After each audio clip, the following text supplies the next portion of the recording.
Podcasts Radio Network proudly presents the Broadcasters Podcast, where we dive deep into the media industry headlines and dissect the digital disruption that diverges the masses into the new media counterculture and away from the media establishment.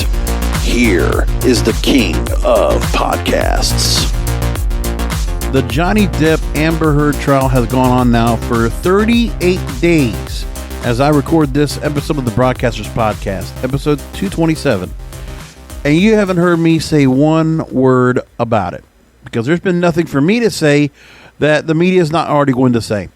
But when they have something this salacious, sleazy, tabloidistic, something that makes you think almost 30 years ago, the OJ Simpson trial, this is exactly the same idea that this trial was able to be put out there in the court of public opinion. Then we had a 10-day recess, and then everything going out, and my TikTok feed has been relentlessly packed with nothing but this trial.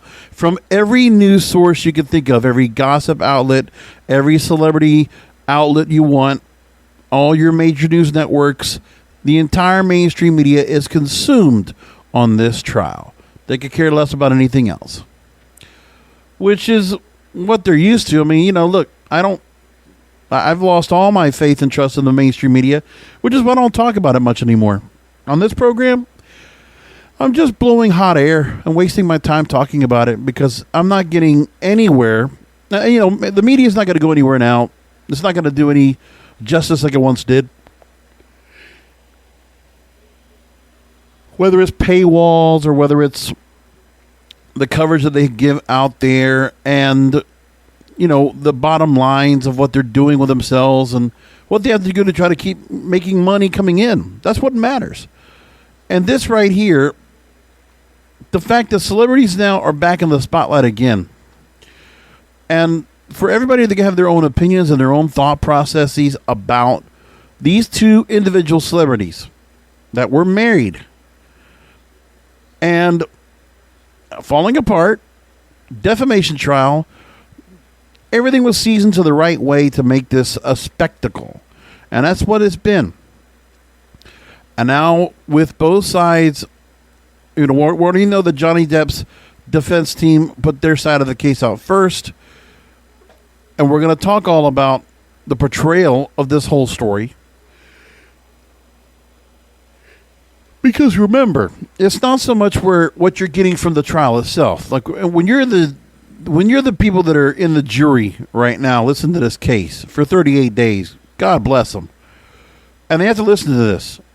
And then you look at what everybody in the media is talking about, all these lawyers that are out here, all these supposed experts talking about this trial. You know, body motions, body language, all this stuff. I got it. Memes to the wazoo. You know, thug life moments, all this shit. Okay, everybody's got this all caught up for themselves.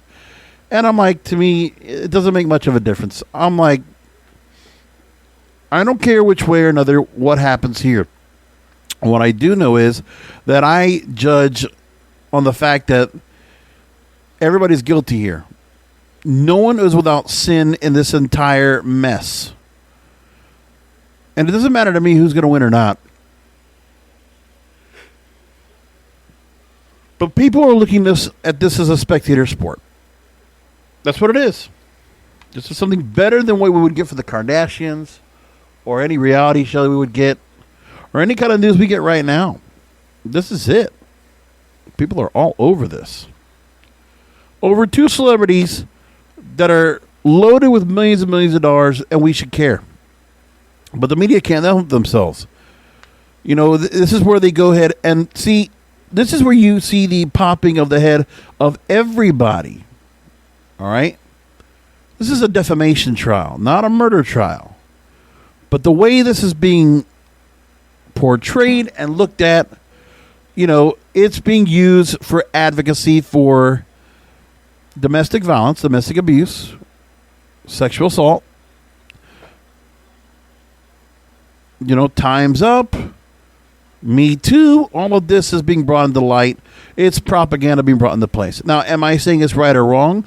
I just don't want to take it and be judged into this particular story. It doesn't matter here. It does not apply. There's something else to be said about what we're seeing in other trials, in other people's lives, and what they're going through. But this doesn't make a difference to me. And the media and how they decided to go ahead and cover this story, you know, these sanctimonious folks that are going to be judge, jury, executioner in this trial and how they're going to portray it, and the public opinion that's out there for it, however they're going to believe it, all the opinion pieces, and how they're going to sway opinion out there, and how this is a complete facade. Well, it's a complete obstruction from other things that are going on around the world. Let's just say it like that. For anybody that actually really cares, listen, you want to enjoy it as a spectator sport, that's fine. But for some people that use this as an agenda, that sucks.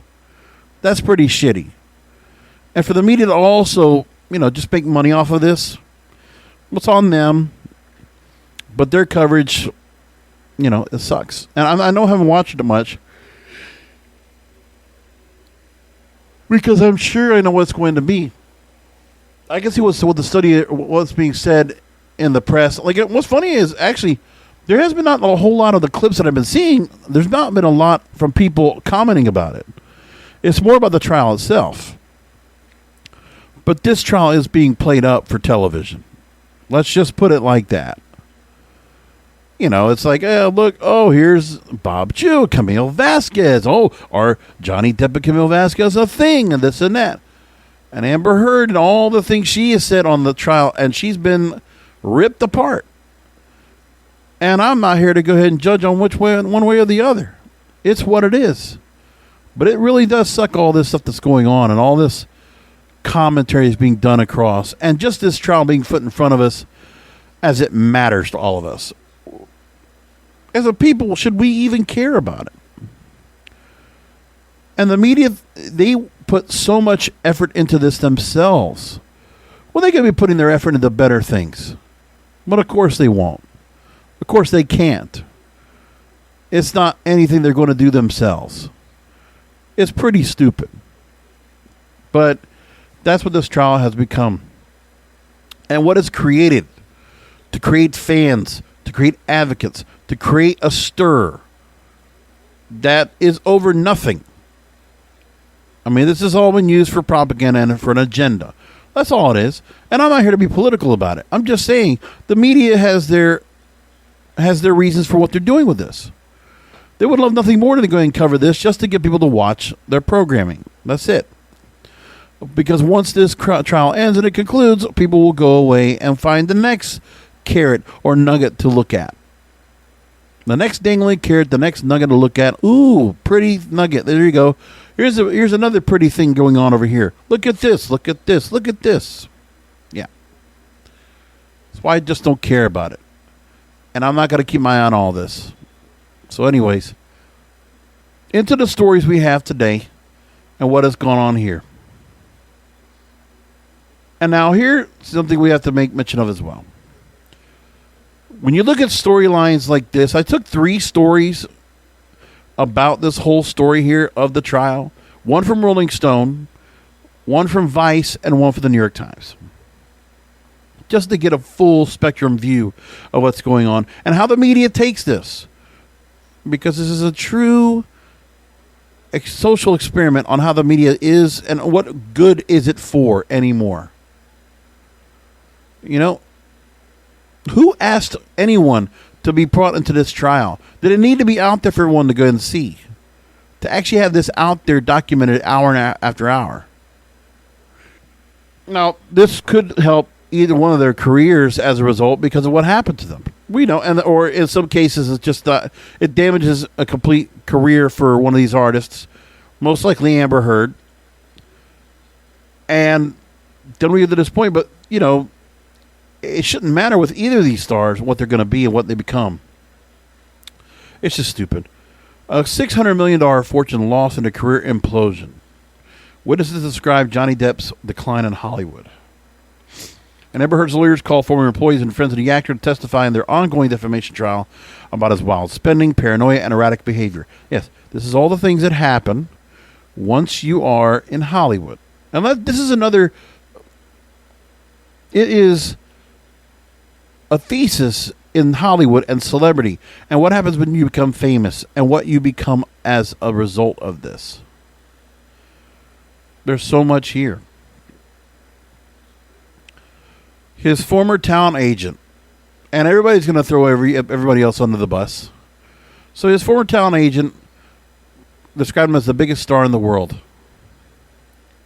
His $50 million defamation case, this Pirates of the Caribbean star went from the top of Hollywood's A-list to someone struggling to find work and pay his bills despite having earned more than $600 million in his career. And by October 2016, all those millions of dollars he had no longer. Quote, because his star had dimmed. And a downfall she attributed to steadily worsening behavior on movie sets. Initially, crews loved him because he was always so great with the crews. But crews don't love sitting around for hours and hours waiting for the star of the movie to show up. And also got around town and made people reluctant to use him toward the end. Depp, age 58.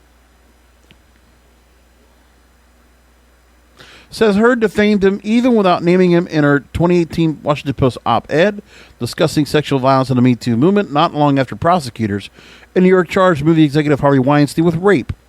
Heard, age 36, is countersuing for $100 million, claiming that a campaign of media slander by Depp and his first libel lawyer, Adam Waldman, damaged her career prospects after she co-starred in Aquaman, a blockbuster movie in the lucrative superhero genre with pirates-like franchise potential. Now, moving along,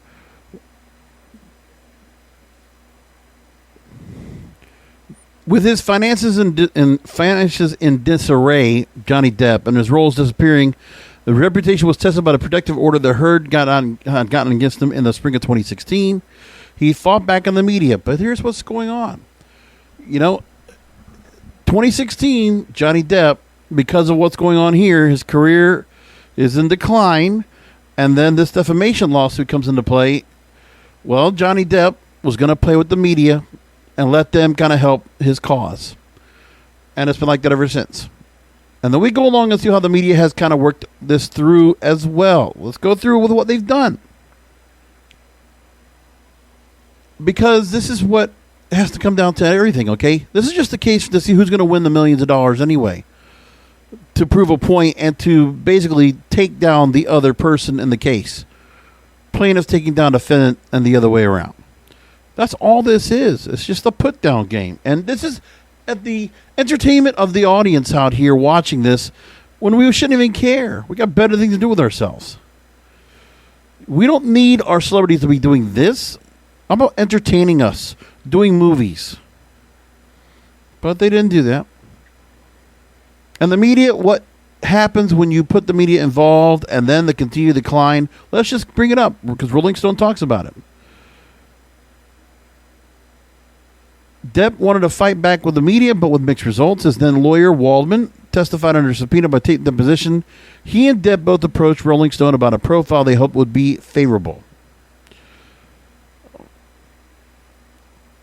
And then a June 2018 article, he called it a sham. The damage is already done. And Jacobs, the agent, testified further that Johnny Depp's already bad reputation was already further harmed. And that the Rolling Stone article being circulated among executives that the studio would decide whether or not to greenlight another Pirate sequel, the sixth, and whether Depp would have a role in the movie, which was all considered by a Disney executive to be depressing. And look at the constant use of the media throughout just to get this story where it was, to get Depp on the right side of the story. Waldman was banned from Twitter in 2021 of April for violating his private information policy, working social media channels to find posters favorable to Depp, and blasting Heard as the author of an elaborate domestic abuse hoax in interviews with another British tabloid, the Daily Mail. So the tabloids were getting this first. And then we move forward. And then we look at what's going on with the press itself. I mean, it's not just a tabloidistic entertainment gossip group of the TMZs and the Entertainment Tonights and all of those, Access Hollywoods. No, we get it here from the likes of Vice Media. Let's move a step up. Vice Media talks about how, why does it seem like the entire internet is Team Johnny Depp? Because remember, this whole story about what's going on here and the accusations have been thrown both sides. And nobody's going to get better as a result of this. So comments in the live stream of the trial refer to Amber Heard as a monster, a Karen, fake, and manipulative. And a lot of stuff just came up, okay? During Johnny Depp's cross-examination, this is on April 25th. So towards the, we're getting into the trial 2 weeks into it. And in cross-examination, his lawyer reads that leading the interrogation, read a text from Depp about Amber Heard saying, quote, hopefully that cunt's rotting corpse is decomposing in the fucking trunk of a Honda Civic. And there's been a lot of viewers repeating justice for Johnny Depp and free Johnny, and overtly anti-Amber Heard.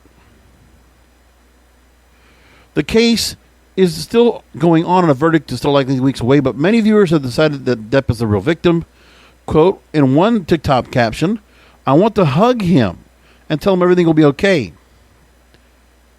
Farrah Khan, who is a gender justice advocate, says it's a situation that undermines how abuse really plays out. And it has the potential to scare victims and survivors of abuse from speaking out because they fear backlash, similar to what Heard is getting right now. And remember, when you're talking about people in domestic abuse, which, can happen to any sector, okay? Class, income level, gender, whatever. But, when you see people that are the ones that don't have a job and they're constantly just kind of being with their eyes stuck on the internet or watching on their phone or watching on TV somewhere, this trial, this is the thought where like, okay, this is how domestic violence disputes happen, and look what happens and how people can be smeared and besmirched. And that's not a good thing about this story at all. So the advocacy part is real. Comments on the live stream referred to Heard as a monster and a Karen, and viewers being anonymous accused her of being manipulative, calculating, and quite possibly a con artist, as well as fake crying in the courtroom and looking smug. And others poking fun at her hair and her courtroom clothes, calling her bipolar. So, taking shots at these celebrities for putting themselves out in the public, that's when everybody gets to be sanctimonious and hypocritical. These, the keyboard warriors are going to go out here and just bring in their comments and just troll away on here. The comments are not just on YouTube or the live streams either. They're all over Twitter, Instagram, and TikTok, where memes and hashtags refer to her as a liar, gold digger, and Amber Turd. One viral TikTok, he could have killed you. He had every right, one person says. Wow, that's severe. Another disgruntled email with the subject line Amber Turd was sent to Vice News. Reader called her a crazy bitch and said because she has a vagina and Depp has a dick, the woman must be right. Believe all women. And Khan goes on to say that we need to talk first about the fact that people are quicker to say she's a liar and he's a victim, and that they are here to believe women. People are relishing her demise. And everything is being criticized, microscopically examined, everything. And Farrah Khan talks about the cosmetic company Milani that was brought into the whole thing about how Heard used a concealer to cover up bruises allegedly caused by Depp, but that in a TikTok viewed 4.7 million times, the company showed the product was in question, was launched in 2017, a year after Depp and Heard were divorced. And Khan talks about, I've never seen a cosmetics company talk about domestic violence and talk about it in this way. The one time they are, it's behind a man who's very powerful, older, and well-established in his career. And Khan goes on to say that this isn't about denying the fact that men can be harmed, and there are things coming out of this case that speak to her doing things that aren't okay in a relationship. It's interesting to me that in this conversation, there's a complete erasure of other parts coming up, and it's this pile-on. Why does it have to be pro-Depp or pro-Amber Heard? Correct. And I agree with Farrah. Everybody's caught up in this game. Everybody's caught up in this whole story. Because it's the shiny thing in the window. People are going to just look at it. And I'm glad the newspapers also got put into this because, It was a case that was put out that Depp likely did assault Heard after Depp sued the UK-based newspapers and the Sun's executive editor, Dan Wooten, for libel because the paper referred to Depp as a wife beater. Now, Depp lost the case after U-Court ruled that the tabloid's claims were substantially true, and at the time, Depp and Heard accused each other of engaging in sophisticated PR campaigns, alleging that Depp relied on bots and insidious social media accounts to slander her. Yeah, the PR people are not much better either in this case. Media publicity looked pretty bad right here. But this is a chess game of celebrity courtship here, and it sucks.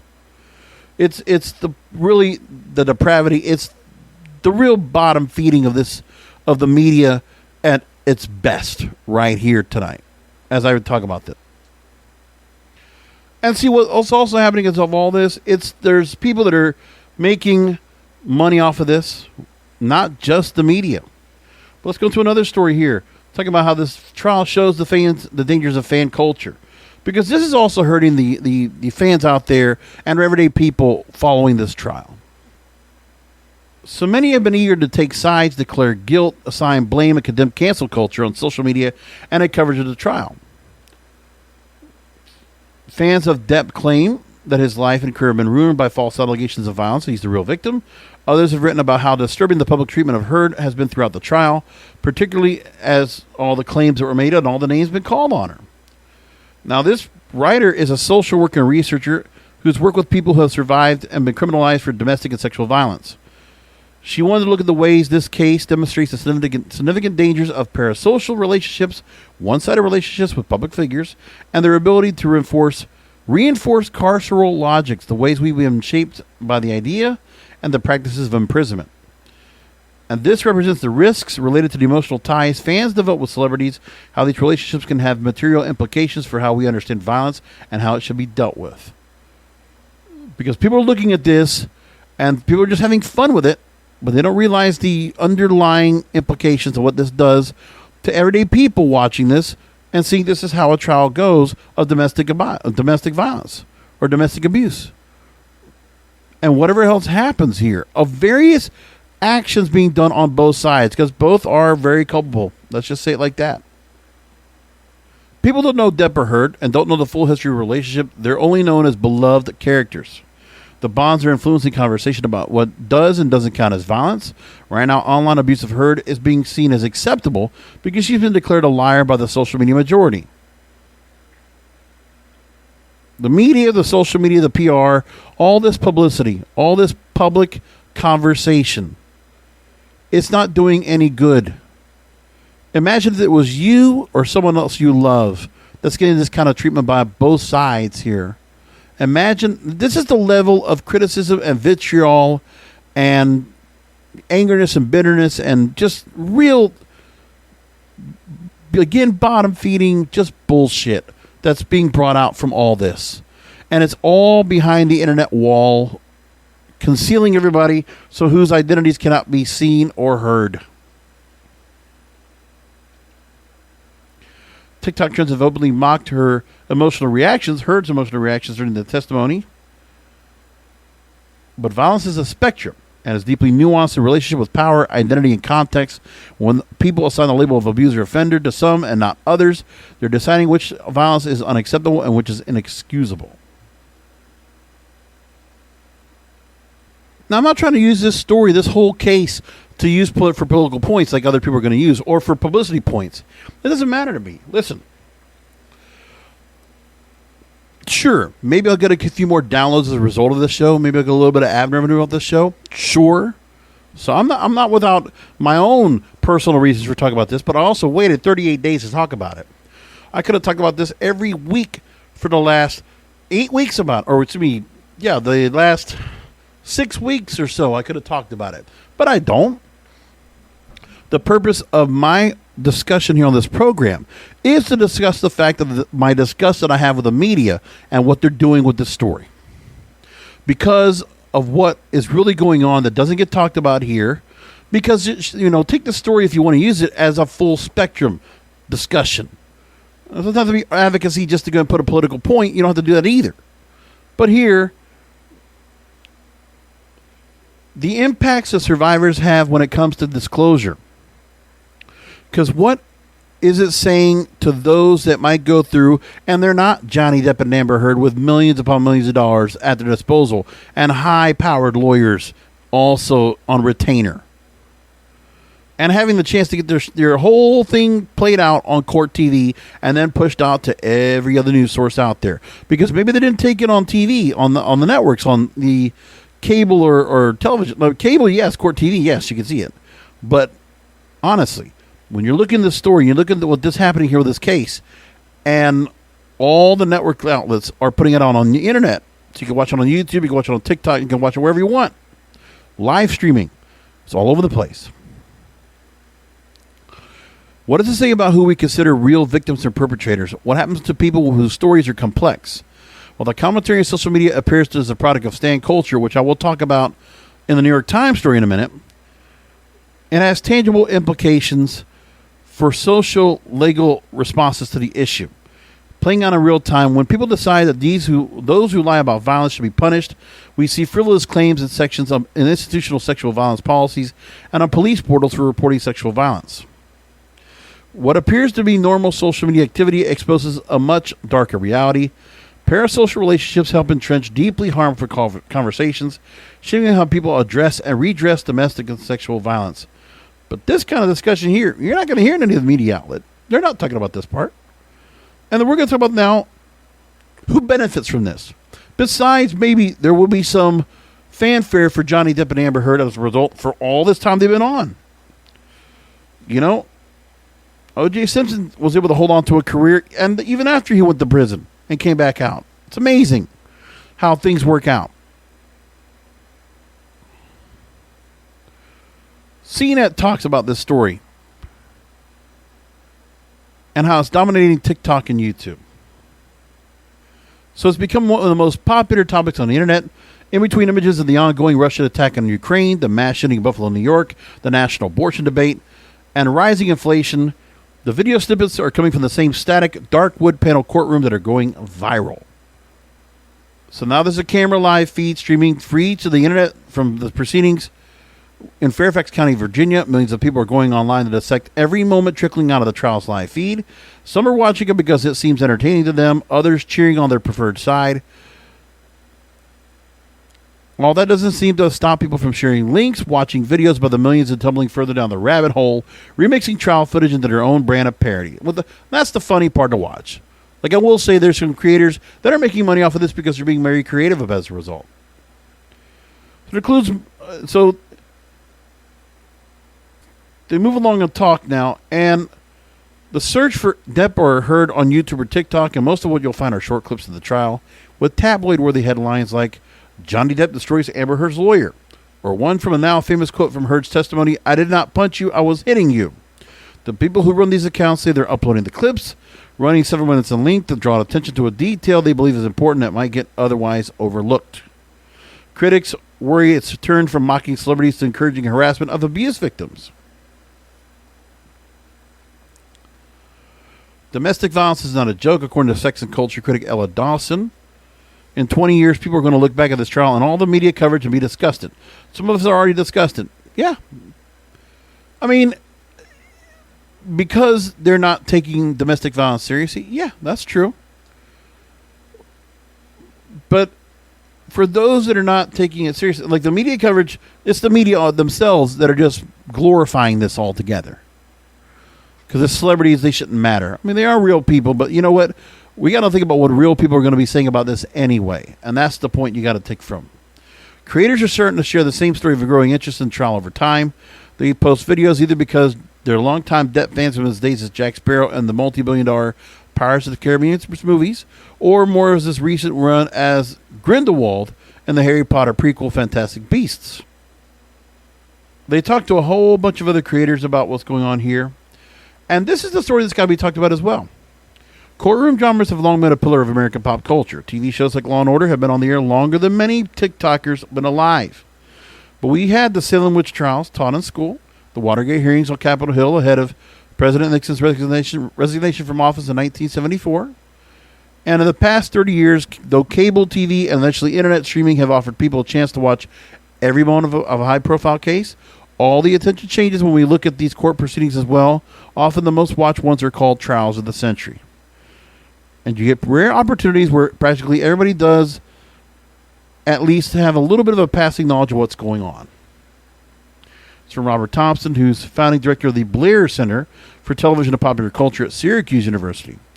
Millions around the country watched TV's watching football star OJ Simpson's murder trial in 1995, Michael Jackson's molestation trial in 2005, or the case around 2-year-old Kaylee Anthony, of which Casey Anthony was up for trial in 2011. Each of the major cases often cited as pop culture phenomena. The drama from the courtroom became a topic of fascination from the circumstances of these cases. And of course, we're seeing lawyers becoming stars overnight. When we had, Bob Shapiro, Johnny Cochran, Marcia Clark from the OJ Simpson trial, now we have Bob Chu and Camille Vasquez. And that's what's going on. Now, the stakes are not as a criminal trial or the political importance as a presidential impeachment, but it has a dramatic storyline filled with bizarre characters and salacious details. With the OJ trial, you could turn it off, according to professional media at DePaul in Chicago. You could not watch it. You could not read the newspaper. Yeah, they took out soap operas for months on end when soap operas were really huge on the networks, and every network had to carry at least 90 minutes to 3 hours of the entire trial. They would take a good chunk of the morning, cut that out, and take control of the trial on those channels. And then a lot of soaps were preempted for a month or two at a time to let this happen. On our computer programs running our social feeds on Twitter, YouTube, Facebook, and TikTok, keep it on for us, because even if we're not interested, our friends probably are. And the rabbit holes that social media creates, which is the other part that OJ and all these other trials didn't have, change your perspectives as well. The feeds might show you only pro-Depp videos and posts because that's what the apps think you'll want. And TikTok's short video format makes it harder to find nuance behind the good guy or villain narratives people often slot into. And Booth goes on to say that when it becomes bad or when it becomes problematic is when you lose that kind of critical focus on it and you start thinking that the rabbit hole you've gone down is the whole world. And you lose perspective on everything else. Let me say that one more time and try to not fumble over my words. When it becomes bad or problematic, you lose the kind of critical focus on it and you start thinking that the rabbit hole you've gone down is the whole world, and you lose perspective on everything else. And that's on the media. That's on the media for what they're doing. Because by perpetuating and by pushing this so much, that's what's going on here. Now, one person asking here about the story is a longtime trial consultant and psychologist, Amy Singer, spoken to by CNET, and she says it's more like a political debate, referring to the trial as a pig versus pig case, where who gives a damn who wins. And the worst part is that who's viewing it. Social media listening tools that Singer refers to indicate you're probably older. The court case is blowing up across YouTube and TikTok, where viewers tend to skew younger. The adult population she tracks on Facebook and Twitter are more worried about the Ukraine war and inflation. They're not talking about Amber Heard. Amber who? But the mainstream media is not giving the real good advice and conversation here. But there are some good people doing some good stuff on here. I will say that. DC-based Devin Stone, he has the YouTube channel Legal Eagle, put a 22-minute long video breaking down the case and what led up to it. And he made fun of the videos cheering on Depp and bashing Heard. Quote, the latest suit and countersuit is already turning into a circus, he said in his video. Quote, determining the truth of domestic violence allegations is invariably a challenging prospect. As a result, the public's response to these allegations has been incredibly polarizing. And it's based on what the media portrayal is. Now let's get into the culture of the fandom that has come from as a result of this. Everyday people are getting caught up in this and getting misinformed, and also just getting caught up into a story that, there's just so much more going on. New York Times talks about the Defamation Trial is a case study on what happens when complex claims are filtered through the lens of extreme fandom and social media. So the stories are out there about it, but nobody's talking about that part. In addition to the live coverage on TV, YouTube, and various news and entertainment websites, countless clips are out there for maximum virality, circulating the social media sites. While the jury in Virginia has been instructed to carefully weigh the evidence and reach a verdict only after testimony is complete, fan observers have been advised not to react audibly or visibly to either party in the courtroom. The rest of the world is not under any such obligation. They spoke with Rachel Louise Snyder, the author of No Visible Bruises, What We Don't Know About Domestic Violence Can Kill Us. And that in the interview they said that Johnny Depp has certain advantages over Amber Heard in the court of public opinion. Quote, people will dispense with the same critical eye that they would give anybody else when it comes to someone who is already a beloved figure. We don't think about victims as wealthy. We don't think about victims as men. We don't think about perpetrators as women. I'm not saying that she's a perpetrator and he's a victim. I'm just saying that we have an opportunity to look at our own myths and stereotypes around who's the victim and who's the perpetrator. And so when I look at this overall, I just say to myself, it's a travesty that this has become such a story that we're all talking about and we're watching. Because it is being said right. It doesn't make much of a difference. I mean, okay, things like this happen, and, you know, imagine this would never got the kind of press it's getting right now. But it is, and it's pretty stupid. And I don't like it. So I put a lot of onus on those out there that let this story go along and become such a big deal. Because I hate it. One of the story that talks about the national conversation about abuse and what this media portrayal does in this case. Domestic violence had long been seen as a private matter about which both abusers and sufferers kept largely quiet. The nationally televised trial here explodes that wall of silence, asking viewers to consider the consequences of violent behavior within a relationship, which is the conversation nobody's having. It's going to be just pointing fingers. Nothing's being said about it. And many high-profile cases of domestic violence are not handled, however, in a courtroom. The vast majority of domestic violence cases do not go to trial, do not go into public view. And this is according to Jackson Katz, author of The Macho Paradox, why some men hurt women and how all men can help. That's a book I actually listened to on audio. It's an interesting read. Quote, there's very limited public understanding of the issues of domestic violence, and therefore there's all these kinds of bad information circulating constantly about domestic violence. And in that book, he talked about how, you know, men need to go ahead and be part equally in the conversation when it comes to rape and abuse, and to speak for those women that have been abused and have survived abuse and have been victimized by that said abuse. So one celebrity case of dating violence that never went to trial but still generated conversation was Chris Brown and Rihanna. Chris Brown would plead guilty to one count of felony assault on Rihanna, accepting a plea agreement for community service and 5 years probation. Imagine if that story would have gotten out there. But it did get a lot of press, even though we never got a trial and we never got any kind of interaction at all in the media about it. But the incident raised awareness about how young unmarried people are at risk for intimate partner violence, leading to conversations about safety at younger ages. As for the Depp Heard trial, how long the interest is sustained after the verdict isn't the only thing that advocates wonder about. While celebrity cases have often provided a salutary opportunity for consciousness raising, the tenor of the conversation with Depp fans staking out the courthouse before sunrise, often in costume, suggests that perhaps not all awareness raising is necessarily beneficial. Both parties have had things revealed about them that are far from complimentary. We're in the middle of the mudslinging. Someone's going to walk away cleaner than the other. We just don't know who. And that's a good way to go and finish things up right there. So, hey, I'm not going to worry about talking about this trial anymore. They say that the closing argument should be expected by May 27th.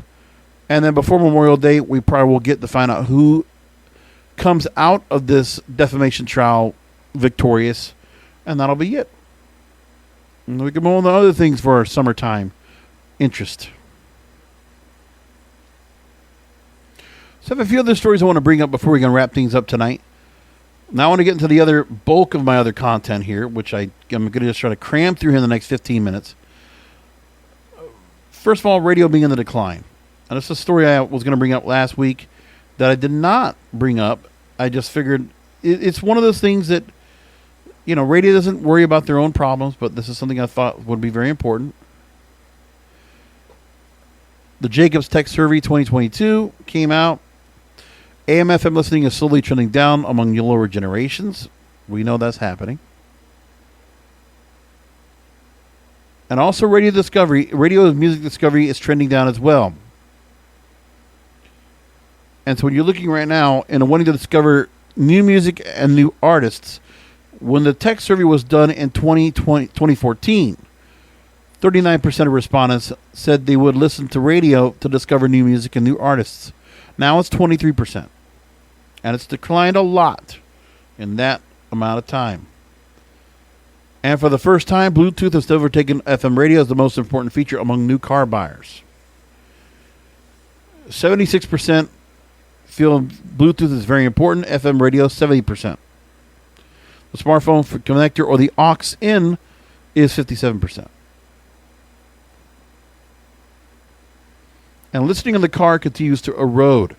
62% of respondents would spend time with AM/FM radio in the car on average weekday. Now it's 56%. That's some interesting studies, but we've learned about this, and this is where I talked about last week how corporate radio should adapt a national format model. They should quit trying to go ahead and, nickel and dime and micromanage all their revenue pipelines and all their availabilities of programming. Whether it's, multiple translators of FM to an AM signal, or it's a stream or two to a particular channel of an FM or AM station, and using their H2, HD2, HD3, HD4, whatever to do something with. It's that other part. And there was another story that Fred Jacobs and his team put out when it comes to advertising in radio. And they kind of referred to it how Don Draper would look at radio. And he made the point that today's marketing ecosystem is far more sophisticated than those halcyon days of Sterling Cooper Price. In today's world, Don Draper's head would have exploded.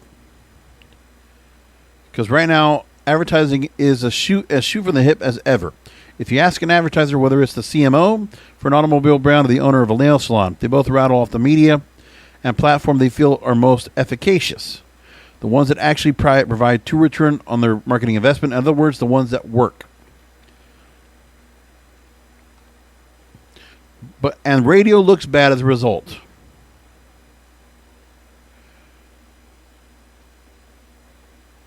And so there was a study called the Global Marketing Annual Marketing Report from Nielsen. Their first study that was done, it was internationally done. And they interviewed marketing executives from the U.S. And in the new study, 1/4 of respondents are American marketers. The global marketing professionals are influential. Marketing budgets are topping over at least $1 million.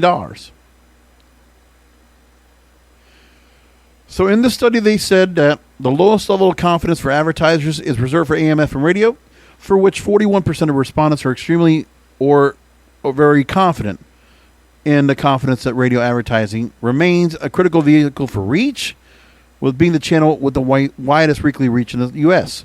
So the point is, you might still say that there's all the 96% of people still listen to radio every day, but the truth is they're not listening to the advertisers or sponsoring them or patronizing them. And that's a big problem. So there are some things that are brought up in this story. They say, okay, the cycle of frustration by radio companies. Could radio have been actually bested by the lowly movie industry? Because the movie industry is doing better in advertising than the radio is. How's radio missed the boat? Was cluster selling a mistake, taking the emphasis off of individual brands in a market, or bonusing stations to get on buys, or showing little to no rate integrity? Then, whether radio is catfished by consolidation, all the cutbacks of marketing promotion, on-air talent, both of which were noticeable to marketers, especially local ones, right? Who are you going to get to go ahead and push your ads out there? Push your sponsors. If you don't have the talent to go ahead and do that for you with integrity and noticeability and recognizability and trust in their audience. It's hard not to feel dejected and even betrayed by client relationships radio has nurtured over the years. how they could prefer overlords like Mark Zuckerberg to outgoing, well-meaning radio account reps. So many radio companies are doing smart, strategic things, but sadly, marketers aren't taking notice. And that radio's been so busy touting its reach and quarter-hour maintenance, while ad executives are focused on data and results. Yeah, and trust me, in podcasting, I know. ROI. That's all they care about. Stats. To kind of go along with it. And what if we started looking at our radio stations differently? Instead of selling radio and ratings, start focusing on an audience regardless of how they're delivered. Radio doesn't even need ratings when it markets digital, and heck, they can actually answer their ROI demands that way. And since most broadcasters have one low-rated, constantly underperforming FM station and most market clusters, what if they turned that into a sandbox and maybe even targeted groups everyone consistently ignores, like Gen Z? Yeah. Why aren't you putting a station out there that the younger audience will attach to? But I said a national radio format. That's what you get the younger audience with. But then, of course, they also say there has to be hope. The radio broadcasters should be encouraged to start taking calculated risks, stop programming to the meter and to Wall Street, because that's where it's gotten. You can see where that's gotten us. So why not turn the focus on the most important constituency of all, the audience? Yeah, start playing to the audience for a change. I completely agree with that story right there. So good stuff by the Fred Jacobs folks at jacobsmedia.com. Take a look at that. And also Paul Jacobs, who was very instrumental in that story. I really appreciate those two stories and bringing that point across. And then one other story in radio to talk about was the advertising model. When listeners complain about too many commercials and ask why do all the stations play the commercials at the same time, they're correct. But when radio broadcasters look to innovate on many fronts, formats, personality, and marketing, there's no apparent urgency to find an answer to the too many commercials problem. And it's this, many people simply accept that it is the fee for free programming. And right now, more is being shown where their core fans are less likely to spend time with AM/FM. And partly it's because of the advertising part.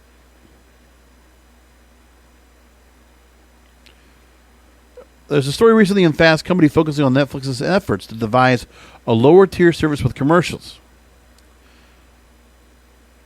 And a reporter in the article, Rob Rocker, talks about how, quote, pretty much none of us chooses to take in ads, but by now we all know absolutely none of us can avoid them, period.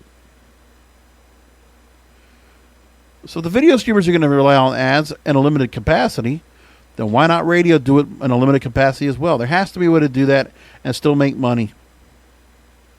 It can't just be on the ads you put on the air. It's got to be some promotional deals you do. Things like that you could consistently put out there and then make it where it's part of the show. And you could continue to do your content as such with limited commercial breaks. So we have to find out if they're going to figure out what that problem is going to be and how they're going to fix it. A couple other stories are going to bring up Netflix laying off 150 employees, 2% of the U.S. workforce, and that's because of a revenue slowdown. So they're consistently dealing with issues because of the loss in share in their stock, because of the loss of subscriber count. Netflix is starting to now having to buckle back a little bit, and that only further makes them more vulnerable and weak to their competition. Keep that in mind. Another story was going to bring up in television. I did not bring anything up about network TV, but the funny thing is they're all trying to keep their shows. They're canceling fewer shows. There's been less cancellations in the past 2 seasons. Hollywood Reporter talks about it. Well, there are fewer scripted series airing on the broadcast networks. The number and rate of cancellations has dropped off. And the audience for scripted programming becomes even more scattered. Networks are making the best bet.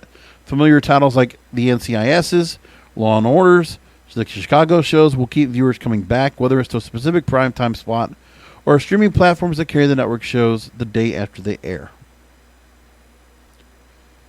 So of all the cancellations, you go back to previous years like 2013, 2014, up to 2018, they had between 38 and 44 shows canceled by all of the major 5 networks. And now in 2022, 27. And that's it. Because the CW put out a lot of shows this time around.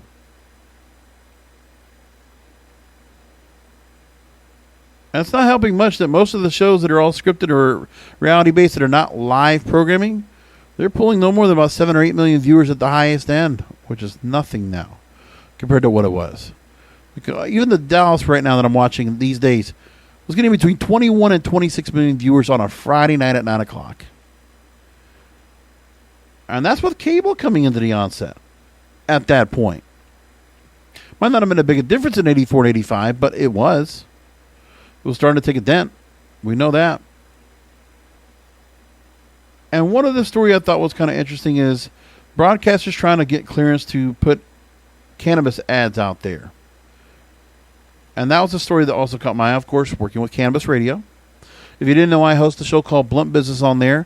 Take a look for it wherever you find podcasts. I just don't make my name put it on on that show. Just wanted to make that point. By the way, I'm going to be on a show that's on the Voice America Network, hosted by Magnus Carter, and his program is called Making More Money for You. So I'll be on that program. I'm scheduled to jump on there on May 31st. I don't know if that show's going to go out live or it's going to be pre-recorded, but I'll give you the heads up, and I'll make sure everybody can catch this episode after it runs, just to give you the heads up on that. Maybe there'll be something on there I'll put on that I'll bring up, but I'll give you the heads up on that and see what happens with it. So Inside Radio talks about the cannabis ads. And the Safe Advertising Coalition is spending about $50,000 on DC lobbying during the first 3 months of the year, on top of the $120,000 they punted up last year to bring parity to cannabis advertising, securing federal government clearance to allow local and TV radio stations to air ads in states where recreational and medical marijuana is now legal. And broadcasters have been pushing Congress to clarify federal law to allow cannabis ads on the airways without putting radio or TV licenses at risk, because they could use their money. But once legalization comes in, this will not be a problem. But they're trying to go ahead and get it so that these TV radio stations can get that money on the cannabis money until the political ads start coming in at the end of the year, right around election time. So one thing that we're learning about is Colorado Democrat, or now the current Colorado governor, Jared Polis, has introduced legislation that, if passed, would treat cannabis advertising like alcohol ads. So at least there were some attempts to try to get something going forward, and broadcasters have looked to the FCC, but they've generally warned stations not to advertise legal products to date, and so far sidestepping the issue of whether it could target radio and TV stations for license reviews if the agency received a complaint about cannabis ads. It's unfortunate. Cannabis shouldn't be getting this kind of blowback like this, but I mean, if it's local and state markets, illegal in state markets, medical or adult use, then why not allow those ads to be made? Just thought it was kind of interesting to bring that up. All right, we're going to leave that for the show tonight. Just a little shy of an hour, but I think I got everything I wanted to get in. Thank you for listening in. Finding the show as you always do. Make sure to pass the word along to everyone out there, wherever you find podcasts. Broadcasterspodcast.com, that's the home of the show. All the past episodes there, all previous 226 episodes of this program are all there for you to check out. And I might have a couple interviews I might bring up here on the program at some point here in the summertime if things slow down a little bit. But I'll keep that in mind, and I might do that a little bit down the line. I'll give you the heads up on that. But thanks for listening to another Broadcasters Podcast. And remember that content is king, and the control of your content is in your hands. Thank you for listening to the Broadcasters Podcast. Find all the links to subscribe to the show by going to broadcasterspodcast.com. And don't forget to check out the King of Podcasts wrestling program, the Wrestling is Real podcast, exclusively at wrestlingisreal.com.